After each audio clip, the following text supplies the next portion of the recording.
The journey of life starts with a fascinating race. Starting with millions of sperm, only one, the fastest and the strongest, will reach the finish line. Some fall out of the race, getting lost in the rush through the narrow fallopian tubes, while some are stopped by natural obstacles which protect the woman's body from intruders. Those who make it closer to the end compete fiercely with each other. Together, they attack the egg cell. Their only goal is to be the first one to enter the egg.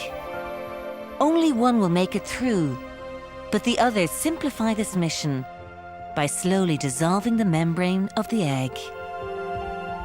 Finally, we have a winner.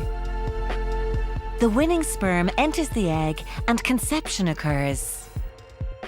Half the man's and half the woman's chromosomes combine. This creates a unique DNA code which is needed to create new life. These combined chromosomes form the first cell of the new baby.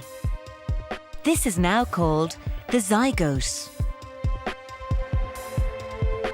The zygote starts to divide into a cluster of cells and begins to travel to the friendly and safe habitat of the uterus. When the zygote is divided into a bubble of cells, a blastocyst is formed with an inner layer of cells making up the embryo and an outer layer which will protect and nourish the embryo. The blastocyst then finds a comfortable place to stay in the uterus for the next 40 weeks to develop and transform into a human being.